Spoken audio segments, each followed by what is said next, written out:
उससे बंदर का दिल लाने की फरमाइश की। वह कहती थी, अगर बंदर इतने रसीले फल खाता है तो उसका दिल भी बहुत स्वादिष्ट होगा। मगरमच्छ अपनी पत्नी की बात सुनकर दुविधा में पड़ गया। वह अपने दोस्त बंदर को धोखा देने का विचार कर रहा था, लेकिन उसका मन भी इस बात से दुखी था। अगले दिन मगरमच्छ ने बंदर को अपनी पत्नी से मिलवाने का बहाना बनाकर नदी के पास आमंत्रित किया।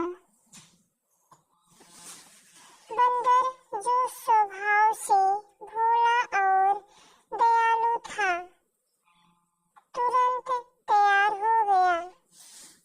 जैसे ही वे नदी के बीचों बीच पहुंचे, मगरमच्छ ने अपनी योजना का खुलासा किया। बंदर चौंक उठा, लेकिन उसने तुरंत अपनी बुद्धिमत्ता का इस्तेमाल किया। ओह, मैं तो अपना दिल पेड़ पर ही छोड़ आया, बंदर ने कहा। मुझे वापस पेड़ पर ले चलो ताकि मैं अपना दिल ला सकूं। मगरमच्छ, जो थोड़ा सीधा साधा था, बंदर की बातों में आ गया और उसे वापस पेड़ तक ले गया।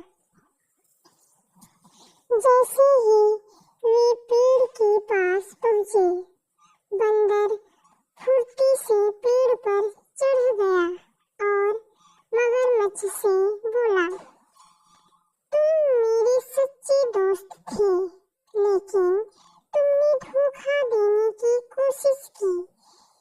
दिल तो हमेशा शरीर में ही होता है।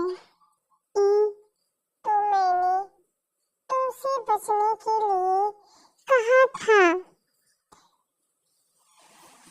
मगरमच्छ को अपनी गलती का एहसास हुआ और वह शर्मिंदा हो गया। उसने बंदर से माफी मांगी, वादा किया कि वह फिर कभी धोखा नहीं देगा। बंदर ने मगरमच्छ को माफ कर दिया, लेकिन उसने सावधानी बरतने का फैसला किया। यह कहानी हमें सिखाती है कि धोखा देना कभी भी उचित